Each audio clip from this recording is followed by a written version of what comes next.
Bueno, continuando con nuestro libro de pecado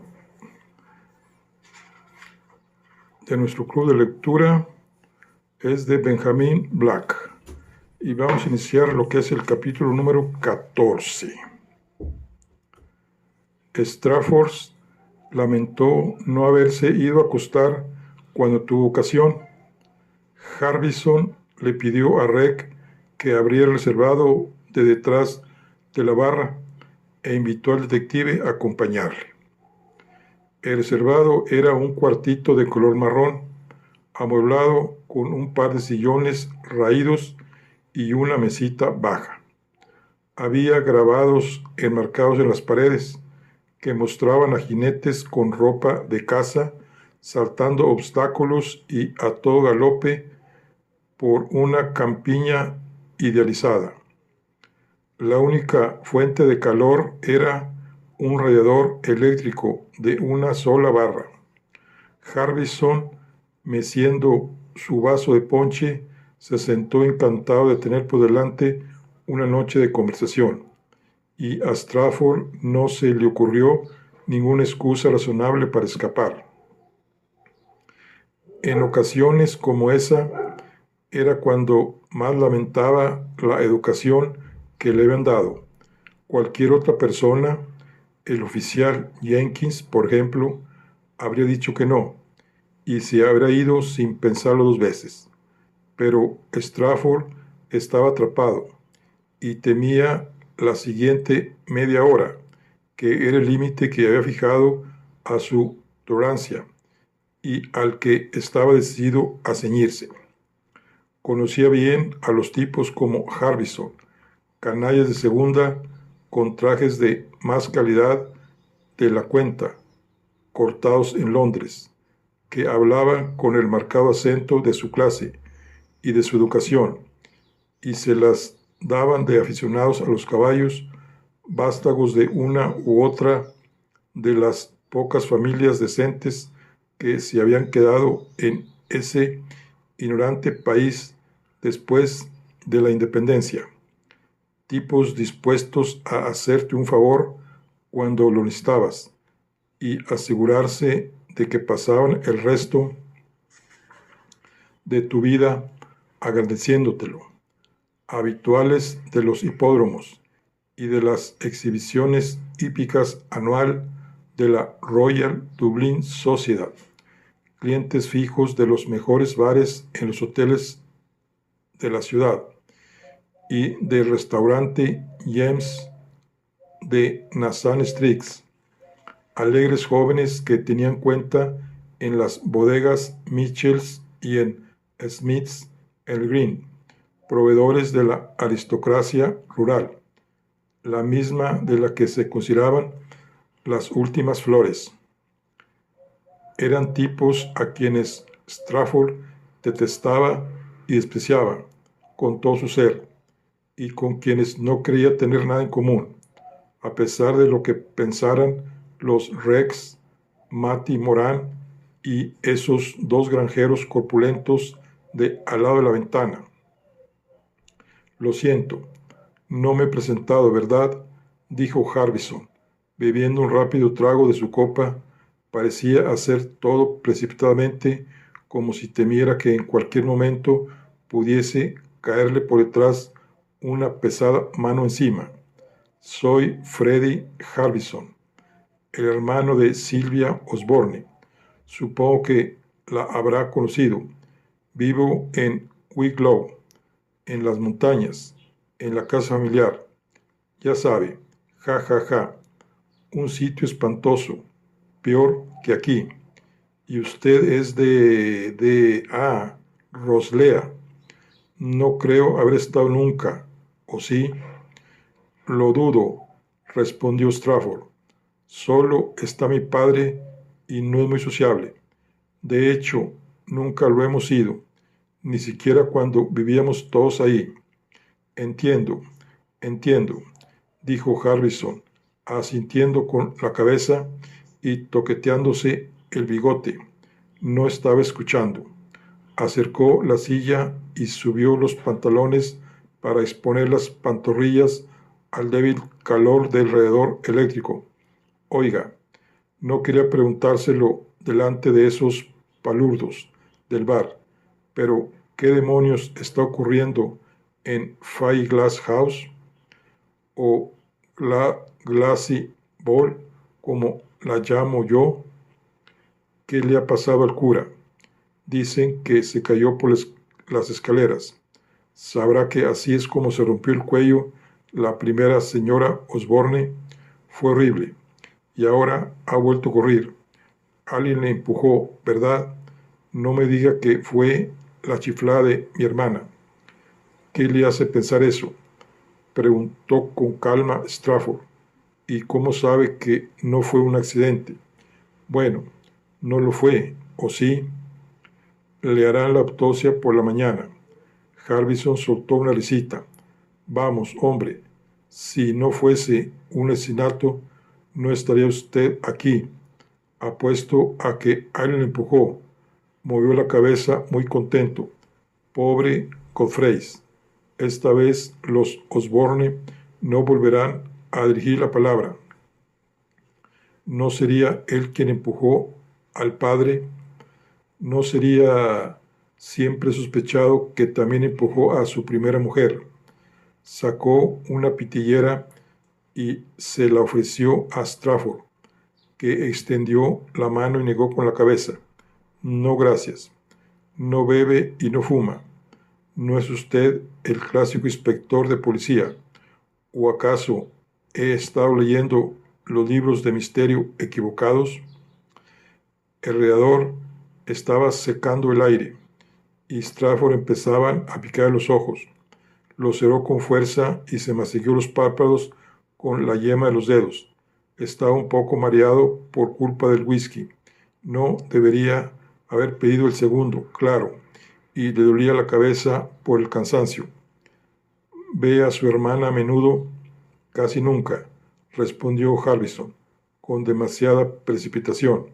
Soy una especie de persona no grata, como sin duda le habrán contado ya. No estoy muy seguro de qué es lo que he hecho para ganarme la animadversión del dueño de la casa, pero me ha dado a entender en más de una ocasión que no soy bienvenido bajo su techo. Hizo una breve pausa. Ya se habrá enterado de que Silvia está chalada, ¿no? Prosiguió. Quiero decir, de verdad, hay veces que está convencida de ser otra persona. No sé en qué estaba pensando Godfrey cuando se casó con ella. Claro que era joven, y a los tipos como Godfrey les gustan jóvenes. Estaba ahí y disponible. Había sido la mejor amiga de su mujer, o había fingido serlo. Siempre sospeché que la primera era un poco... Extendió la mano delante de él y la movió de un lado al otro. Ya me entiende. Supongo que no debería decir eso de mi hermana, pero había algo raro entre las dos, entre nuestra perturbada Silvia y la primera señora Osborne. Pero, como de costumbre, estoy hablando más de la cuenta. Apuró la bebida, se levantó y dio unos golpecitos en la trampilla que había al lado de la chimenea apagada. Cuando la abrieron, pasó el vaso al otro lado y pidió que le sirvieran otra copa, esta vez whisky solo. Ya he tomado suficiente, clavo. La boca me sabe como si me hubiera comido una bolsa de caramelos. Volvió a sentarse y expuso otra vez las pantorrillas alrededor. Dígame, quiero saber, Strafford, ¿ha venido esta noche desde las montañas de Wicklow? Dios, no. Las carreteras están intransitables. Estaba en el Hotel White's en West Force por un asunto de negocios y ha venido en coche desde ahí. Me alojo a menudo en la gavilla. La comida es buena y habrá visto a Peggy la pelirroja. Da gusto verla. Pero a propósito de negocios, Rex se asomó por la trampilla con el vaso de whisky de Harbison en una bandeja metálica abollada. Apúntelo en mi cuenta. ¿Quiere Jeremías, amigo mío? Reg no respondió, pero miró a Strafford, luego al techo, e hizo una mueca exagerada de sufrimiento. Harbison dio un trago a su vaso. Demonios, es Jameson. Sabe de sobra que siempre bebo Bushmills. ¿Usted cree que lo ha hecho a propósito? Se suponía que los protestantes bebían whisky Bushmills y los católicos Jameson. Strafford pensaba que era una estupidez, uno más de los muchos mitos de los que nutría el país. Harbison dejó el vaso y encendió otro cigarrillo. ¿Qué estaba diciendo? Algo de un negocio. Ah, sí, eso es. El caso es que el cura tenía un caballo, Mr. Sugar, un animal magnífico. El bueno de Osborne lo tiene en Ballyglass House. Hay un joven que cuida de los establos, Fonseis, no sé cuántos. Es medio retrasado, pero Dios, entiende de caballos más que nadie. Lo conozco. Entonces sabe qué me refiero. Quiero decir, se dio unos golpecitos en la frente, que no tiene nada aquí dentro. Echó otro trago e hizo un gesto de desagrado. Jameson parece meado de virgen. Se atusó el bigote con el dedo índice. Pero bueno, la cosa es que ese caballo, ¿qué le pasa? Iba a hacerle una oferta a cómo se llama el cura, al padre Lawless, eso, al padre Lawless. Pero ya ve cuál es mi problema ahora. ¿Quiere decir ahora que ha muerto? Pues sí. Strafford tenía la mirada fija en la barra de color naranja de alrededor. De vez en cuando soltaba una pequeña chispa. Resultaba, supuso, de alguna mota de polvo que caía sobre el filamento. Para un microbio, cada uno de esos minúsculos estallidos debe ser una explosión tremenda, como una tormenta en la superficie del sol. Una vez más pensó en los campos nevados de fuera, suaves y resplandecientes, y en lo alto el cielo cubierto de estrellas que ardían con un brillo gélido. Otros mundos, imposibles y lejanos. Qué extraño era estar aquí, vivo, en esa bola de barro y agua salada, girando por las ilimitadas profundidades del espacio. Un escalofrío le recorrió la médula como si la punta de algo frío le hubiese rozado, solo una vez por un instante, y luego se hubiera apartado. En su imaginación volvió a ver al cura tumbado muerto en el suelo de la biblioteca, con las manos juntas y los ojos abiertos, mirando hacia arriba con soñolienta perplejidad. Señor Harbison.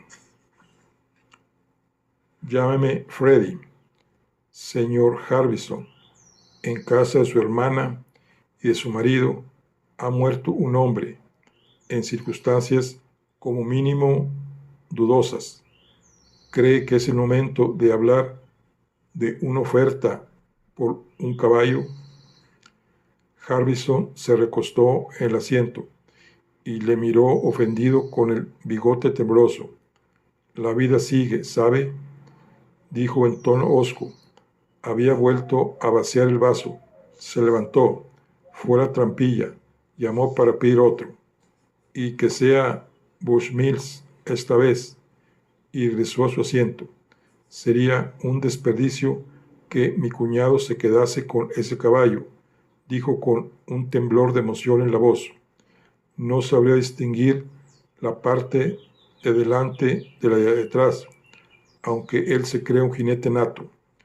Alguien debería quitarle ese animal de encima, y no veo por qué no voy a ser yo. La cuestión es, ¿quién es el dueño de Mr. Sugar ahora? Se rascó pensativo la barbilla. Cualquiera sabe si el cura ha hecho testamento. La validación puede demorarse mucho y entre tanto los músculos de ese animal tan magnífico se volverán gelatina por la falta de ejercicio. Le puso una mano en el brazo a Strafford. Sería una pena, ¿no cree? La trampilla se abrió y una mano empujó la bandeja metálica con el vaso de whisky encima. La cara ancha de Rex asomó por la abertura. Se lo apunto también, señor Harbison.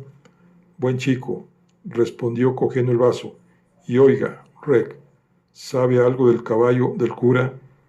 Ya sabe, ese castrado tan grande, Mr. Sugar. Rex se inclinó a través de la trampilla para acercarse. Cruzó de nuevo una mirada con Strafford y luego contempló otra vez a Harbison. ¿Lo quiere usted? Bueno, estaría interesado si estuviera en venta. El padre Tom tenía una hermana, dijo Rex apartándose. ¿Por qué no habla con ella? Cuando se cerró la trampilla, oyeron detrás de Rex que entonaba con voz profética. Ella lloraba amargamente por las noches y las lágrimas le corrían por las mejillas. Harbison llevó el vaso a la mesa, sujetándolo con cuidado entre las manos. Sus pasos no eran tan firmes como antes. Se sentó. Iba por su cuarto o quinto whisky. Strafford había perdido la cuenta y sus ojos habían adquirido una emoción vidriosa. Seguía pensando en el caballo del padre Tom. Así que el padre tiene una hermana, murmuró. Vete a saber cómo podría ponerme en contacto con ella. Estaba hablando solo, sumido en sus especulaciones, y daba la impresión de haberse olvidado de Strafford, que apoyó las manos en los reposabrazos del sillón y se puso en pie. La media hora que se había concedido había pasado ya. Harbison le miró entre sorprendido y soñoliento. ¿No irá a marcharse? Sí, estoy cansado. Buenas noches. Fue hacia la puerta. Oiga, dijo Harbison, si se entera de algo, ya sabe, sobre el caballo, podría... ¿Por qué no habla con su hermana? Con Silvia, ya se lo he dicho, vive en las nubes. Strafford se detuvo con la mano en el picaporte. De todos modos, podría ayudarle. Va, no tiene ni puñetera idea de caballos, y además le traigo sin cuidado. Strafford esbozó una vaga sonrisa y abrió la puerta. En todo caso, buenas noches. Los dos granjeros de la cara colorada se habían ido, pero Matty Moran seguía en su taburete en la barra. Había vuelto a quitarse la dentadura. La señora Rex llegó por el arco bostezando. ¿Le importa decirme dónde está mi habitación?, preguntó Strafford.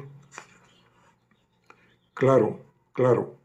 Se volvió hacia el desdentado y le miró furiosa. Y tú vete a casa, Matty Moran, o el inspector aquí presente te denunciará porque ya hace mucho que se ha pasado la hora de cerrar. Le guiñó un ojo a Strafford. Pase a la tienda, dijo. Ahora mismo le acompaño. Entró en la sala de al lado, donde se encontró a la mujer esperándolo. Abrió la puerta al final de la barra y subió por una escalera mal iluminada. Strafford habría querido saber a dónde había ido Peggy. Lo más probable era que estuviese ya en la cama. Recordó su diente torcido y las pecas sobre el puente de la nariz. Los dos podían haber estado durmiendo bajo el mismo techo, pensó, y a saber si... Pero no, no. ¿Se quedará el señor Harbison a pasar la noche?, le preguntó al ancho trasero de la señora Rex, que le procedió por las escaleras. Sí, respondió por encima del hombro. No le dejaría marchar con ese tiempo tan espantoso. Siempre se aloja aquí cuando viene a visitar a su hermana. Así que ve a la señora Osborne, ¿eh? Me había dado la impresión de que llegaron al rellano.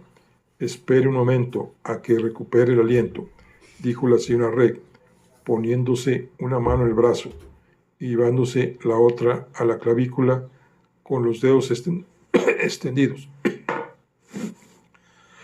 Estaba jadeando. Estas escaleras me matarán un día de estos. Siguió adelante. La luz del pasillo era incluso más débil que en la escalera. Ese descarado de Freddy es un peligro. No le pierda de vista. Es un auténtico sinvergüenza. ¿Cada cuánto tiempo viene por aquí? De vez en cuando. Para él es muy cómodo y además se dedica a rondar a nuestra Peggy. Es su hija. Ella le miró. Dios, no. Se rió al tiempo que movía la cabeza. Imagínate tener por hija a Peggy Devine. Había 3 habitaciones, a cada lado del pasillo. Se detuvo ante la puerta de la del centro, a la derecha. Sacó del bolsillo del delantal un manojo de llaves sujeto con un enorme aro metálico y empezó a buscar, murmurando sin aliento. ¿De qué hablaba con usted? El señor Harbison, de un caballo. Mr. Sugar. Era del padre Lawless. Ah, sí. Le encantaban los caballos y la caza y demás. Hizo una pausa, alzó la vista y suspiró. Me cuesta creer que ya no esté, aunque fíjese que no le tenía mucho afecto. Dios me perdone. No. ¿Y por qué? Quedó claro que estaba arrepentida de lo que había dicho, y no respondió ni le miró mientras buscaba el manojo de llaves. Por fin escogió una y la metió en la cerradura. Bingo. Empujó la puerta para abrirla. Aquí tiene su suite de lujo. Soltó una risa mordaz. No creo que... La habitación era pequeña, con una estrecha cama de madera, una silla y un aparador que había sido diseñado para un sitio más espacioso.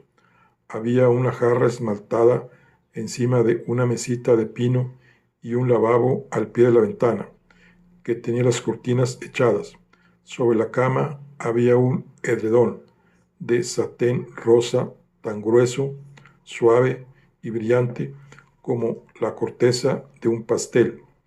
La bolsa de viaje de Strafford que alguien había dejado en el suelo al lado de la cama pareció sonreírle, como si al haber llegado primero se considerase a sí mismo y no a él el legítimo ocupante del cuarto. Muy agradable, dijo. Gracias, muy agradable. Espero que esté usted cómodo. Le hemos puesto una bolsa de agua caliente en la cama. Se dio la vuelta para marcharse. Luego se detuvo. A propósito, la habitación del señor Harbison es la de enfrente. Tenga cuidado de no encontrárselo por la mañana, después de tanto whisky. Será peor que un oso malhumorado. Desde luego, esta mañana lo parecía. Ni siquiera se quiso comer el huevo cocido que me molesté en prepararle. Strafford, que había cogido su bolsa y la había dejado al pie de la cama, hizo una pausa y se volvió hacia ella, que seguía en el umbral a punto de marcharse. ¿El señor Harbison estuvo aquí anoche?, preguntó con la mayor naturalidad que pudo. Me ha dicho que se había alojado en el Hotel White's en Westford. Eso fue la noche anterior. Cuando se marchó, le sorprendió la nieve y se quedó aquí. Le dirigió una mirada inquisitiva. ¿Por qué lo pregunta? Oh, por nada. Buenas noches, señora Reg. Abrió la bolsa y empezó a vaciar su escaso contenido. Luego se volvió y vio que la mujer continuaba en la puerta.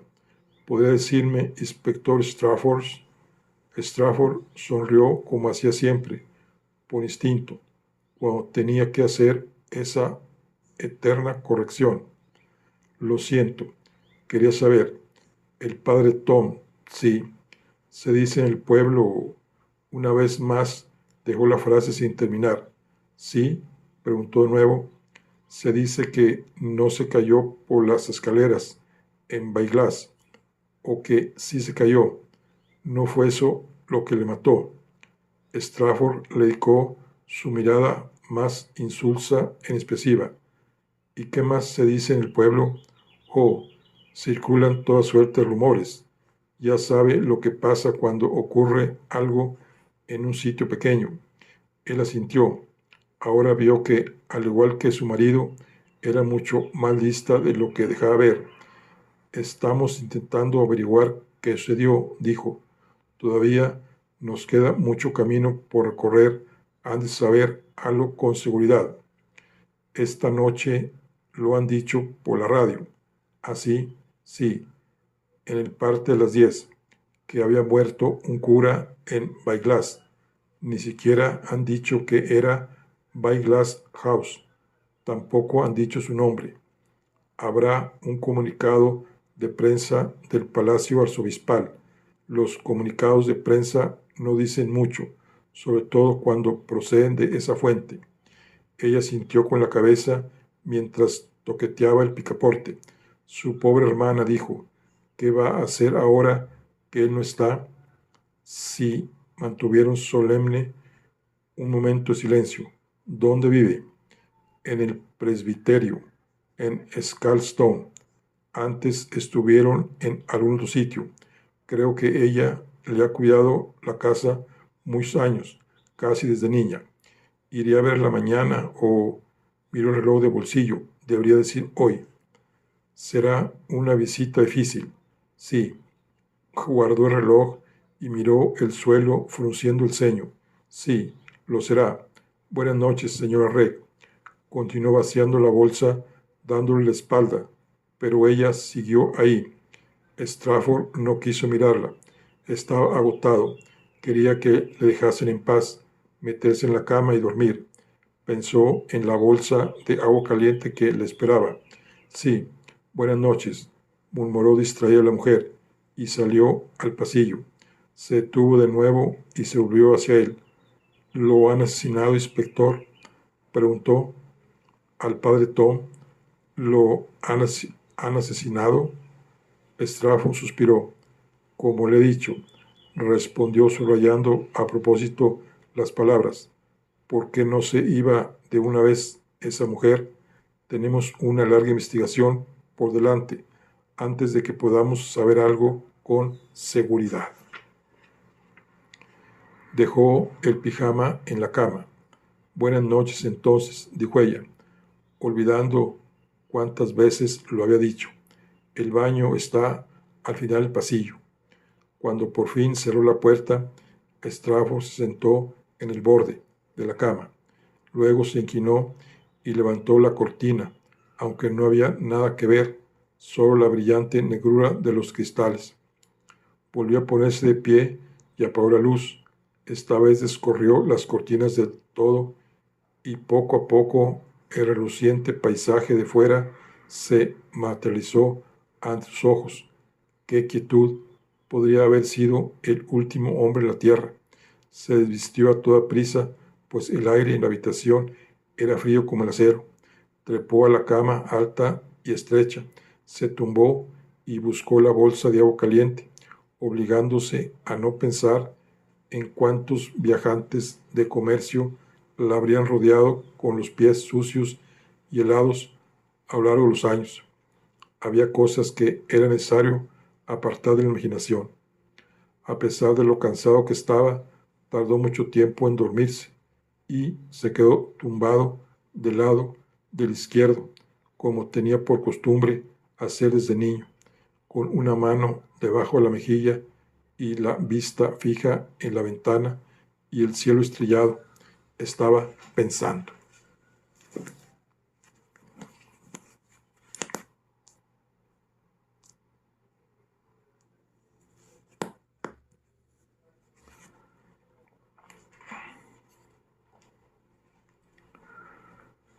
Capítulo 15.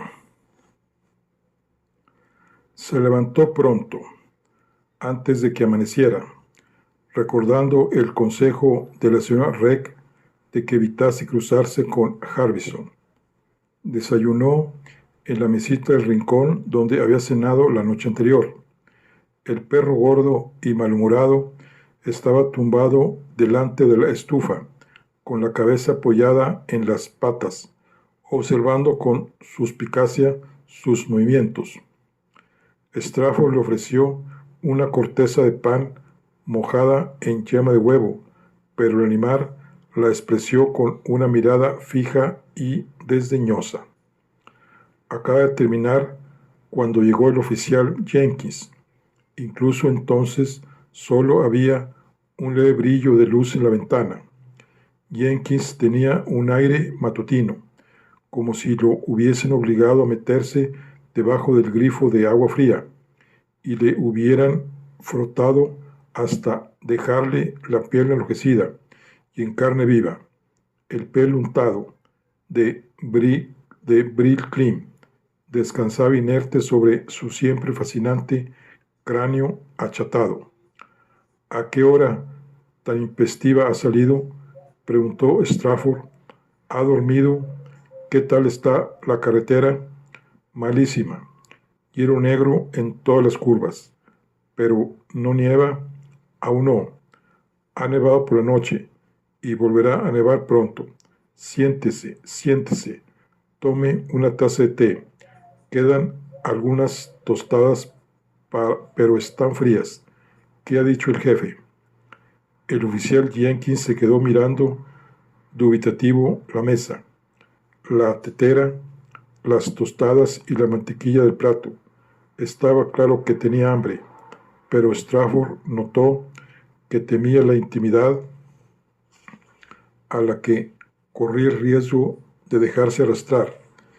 Si se sentaba a esa mesita en ese cuartito de techo bajo a desayunar con su jefe, al final el hombre se impuso a sus reparos, se quitó el abrigo y el sombrero y los colgó en el perchero de la puerta. Volvió a la mesa frotándose las manos y acercó una silla. Jeremías Rex apareció con unas pantuflas de cuadros que parecían un par de gatos muertos idénticos y un jersey con agujeros de polilla. Hay huevos con bacon, le dijo a Jenkins, o huevos con bacon y salchicha, o huevos con bacon, salchicha y morcilla blanca y negra, o huevos. Jenkins le observó cansado, sin saber si se estaba burlando de él. El oficial tenía la piel muy fina para las burlas. Se llevó la mano al pelo y respondió que tomaría un huevo solo, pasado por agua. Ustedes dos son una gran decepción para mi señora, se quejó Rex. Está ahí en la cocina, como Ruth entre las espigas extranjeras, con el bacon en una mano y las salchichas en la otra, esperando solo una palabra para echarlas a la sartén. Pero sea un huevo, las gallinas se alegrarán. Entró en la cocina refunfuñando para los adentros. Un tipo chistoso, dijo con amargura Jenkins. Strafford le miró y no dijo nada. Hacía mucho que había aprendido a no dejar que su mirada fuese más allá de la línea del pelo de Jenkins. El jefe ha dicho que siga como hasta ahora, anunció el oficial. Ah, sí, es una gran ayuda, una gran ayuda. ¿Cree que hay alguna posibilidad de que venga él mismo a echar un vistazo? Estaría bien tener a alguien con quien compartir la culpa cuando la noticia llegue a los periódicos y empiecen a exigir que atrapemos al asesino. Jenkins no se molestó en responder a lo de compartir la culpa, aunque tal vez tuviese que asumir él parte de ella, llegando el momento, y se limitó a ladear la cabeza y a encogerse de hombros, con gesto sardónico. ¿Sabe que ya lo han publicado?, dijo. Se levantó, fue a donde había colgado el abrigo, sacó de uno de los bolsillos un ejemplar enrollado del Iris Press, volvió y se lo pasó por encima de la mesa. Página 4, añadió. Página 4, eso es lo que les ha parecido una noticia muy interesante. Supongo que deberíamos alegrarnos. Strafford desplegó el periódico y poniéndose de lado en la silla, abrió la página doble. Un sacerdote de West Force muere en un accidente, por Peter McGonagall. Un sacerdote de Westford, el párroco Tomás J. Lewles, murió en una casa del pueblo de Baiglas, en el condado de Westford, a primera hora de ayer. La Garday todavía no ha revelado las circunstancias de la muerte, pero se cree que se cayó por una escalera y sufrió heridas mortales. El padre Lawless, conocido por todos como el padre Tom, era bien recibido en todo el condado. Era un consumado jinete y participaba de manera regular en la montería Kilmore, cuyo montero mayor es el coronel Godfrey Osborne, orden de servicios distinguidos de Baiglas House en Ballyglass. El padre Lawless estaba involucrado en muchas organizaciones juveniles, sobre todo en los Boy Scouts, y era hincha del equipo juvenil de hurling de West Force. Era capellán de la rama de Ballyglass de la Legión de María. Cuando todavía era seminarista, viajó a Roma, donde tuvo el honor de ser recibido en audiencia por el Santo Padre. El difunto padre Lawless recibió elogios del obispo de Ferns, su ilustrísima, reverendísima Tony Badley, de sus hermanos de la iglesia, de la comunidad empresarial, de las organizaciones deportivas y de sus parroquianos. Al padre Lawless le sobreviven su hermana Rosemary y varios primos en Estados Unidos, Canadá y Australia. Los detalles del funeral se anunciarán más adelante. Esto es bueno, dijo Strafford. O no saben las verdaderas circunstancias de la muerte, o tienen órdenes de arriba de ocultarlas. En cualquier caso, significa que no se nos echarán encima por un tiempo. Tengo entendido que también lo dijeron anoche por la radio. Es probable que a partir del mismo comunicado de prensa. ¿Va a ir a ver a la hermana?, preguntó Jenkins. Strafford se había servido una taza de té, pero ya estaba fría. El señor Reg llegó con el huevo pasado por agua de Jenkins y unas tostadas envueltas en un trapo de cuadros. Strafford le pidió otra tetera. A propósito, dijo, levantando la vista del periódico, ¿dónde está Peggy esta mañana? Solo viene por las noches, respondió Reg, mientras retiraba las 3 tostadas frías. Por las mañanas trabaja en la sucursal del Banco de Irlanda, en Baiglas. Jenkins le miró. Es broma.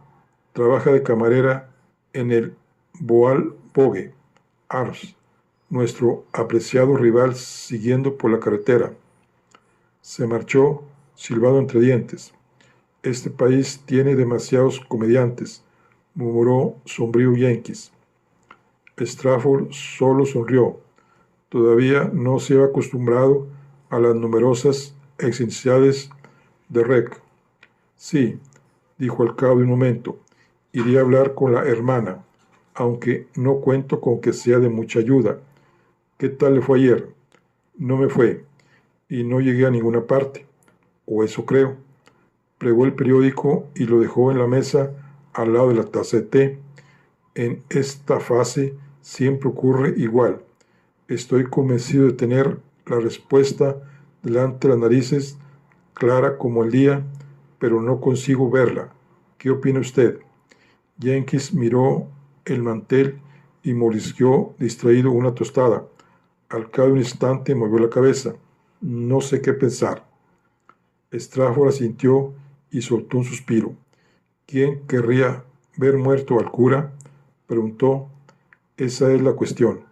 Parece que por lo general era un hombre apreciado en Bailas House, o al menos tolerado. La hija dice que era siniestro. ¿Se imagina usar esa palabra? Jenkins movió la cabeza. Pues eso dijo, que era siniestro y que siempre pululaba por ahí. De hecho, el hijo Dominique dijo lo mismo. Raro, aunque eso no parece excusa para asesinarlo. ¿No cree? Pulular y ser siniestro no es un crimen capital. Reg volvió con la tetera y la dejó con mucha ceremonia sobre el salvamanteles de corcho. Su tetera de la abundancia, caballeros, directa del dorado oriente. Se marchó, silbando igual que antes. Strafford sirvió el té. Su aroma esa mañana invernal salía directamente de la infancia. Tal vez fuese por eso por lo que le estaba costando tanto entender las cosas. Era posible que Baiglas le recordase demasiado su propio pasado, el pasado que creía haber dejado atrás, pero que ahí le rodeaba por todas partes. Nieve, casas frías, el olor del té en el desayuno. Qué pequeño es mi mundo, pensó, qué estrecho y qué pequeño. Y ahora quiso saber Jenkins, ¿qué quiere que haga? Notó que Strafford no estaba escuchándole. Va a ir a ver a la hermana. ¿Sabe? Es raro, dijo Strafford, pero en Baiglas House nadie tenía motivos para asesinarlo, al menos que yo sepa. Sin embargo, alguien debía de tenerlos. A lo mejor fue alguien de fuera, respondió Jenkins mientras echaba pensativo azúcar en el té. Tal vez alguien tenía una llave de la puerta principal, o puede que haya otra forma de entrar en la casa. Estos sitios tienen toda clase de carboneras, trampillas y Dios sabe qué más, cuya existencia la gente acaba olvidando.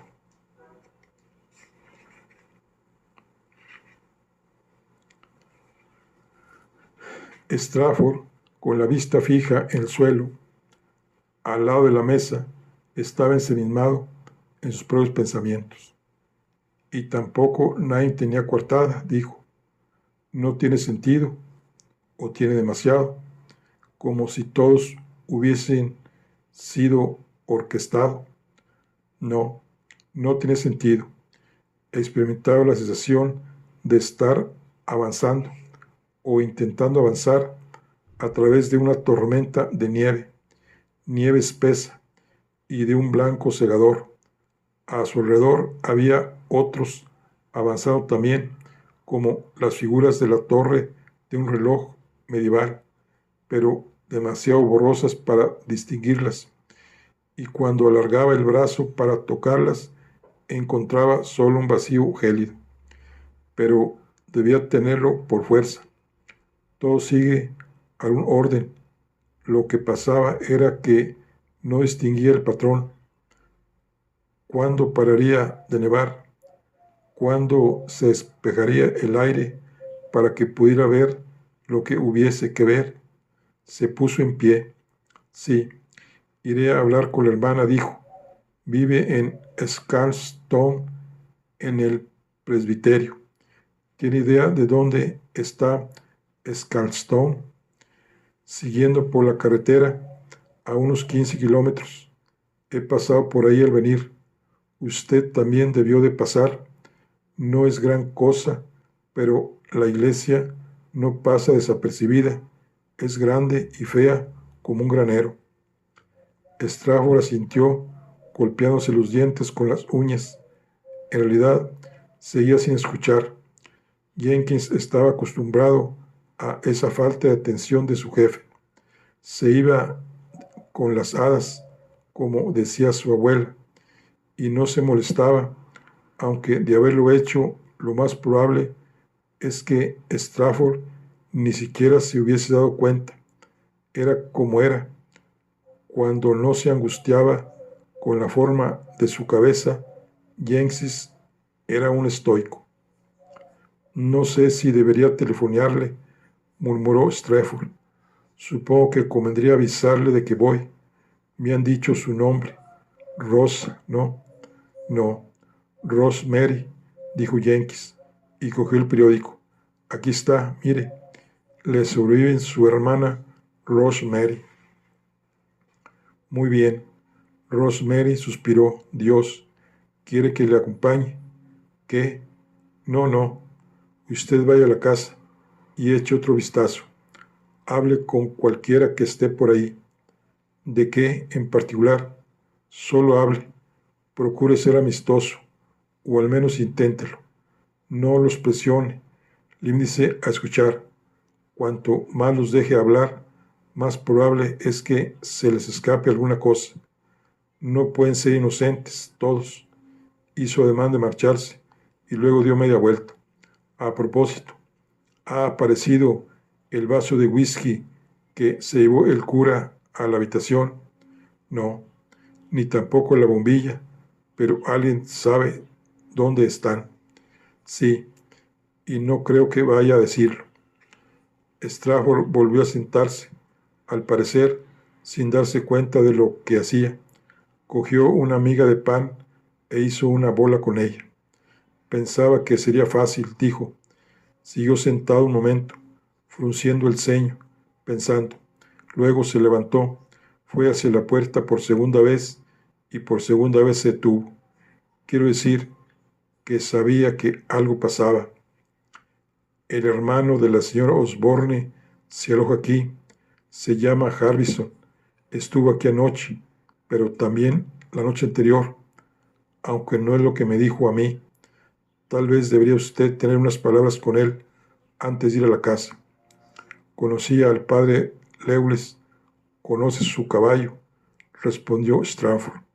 Fue al bar. Estaba vacío. La estufa estaba fría. Se puso la gabardina, el sombrero y la bufanda. Ojalá hubiese llevado una bufanda de verdad y un abrigo más grueso, pero al trasladarse ahí estaba preocupado.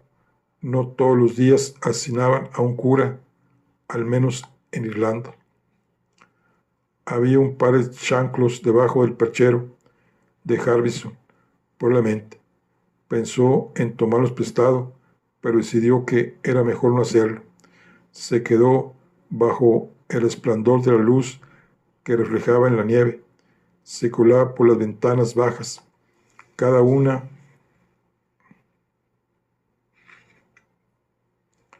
de ellas con sus 4 pequeños cristales. Miró a su alrededor. Tenía la sensación de que se dejaba algo importante sin hacer, aunque no sabía qué. Luego pensaría que debía de haber sido una premonición. Entonces sabría que debería haber llevado a Jenkins consigo a Scanstones. Pero ¿de qué sirven las premoniciones? Casi de tanto como las ideas retrospectivas. Salió a la mañana fría y desapacible. Pensó en el himno navideño, el buen rey, Wenceslao. De joven siempre había creído erróneamente que la letra decía: el buen rey Wence miró por última vez la fiera de Esteban, cuando la nieve lo rodeaba, espesa, crujiente y deforme. Y no habría reparado en que no tenía sentido. De todos modos, la mayoría de sus himnos y canciones no tenían sentido. Pensé después, sí, debería haberse llevado con él a Jenkins, debería haberle protegido. Señor, La noche ahora es más oscura y el viento sopla más fuerte. Me falla el corazón, no sé cómo, no puedo ir más allá.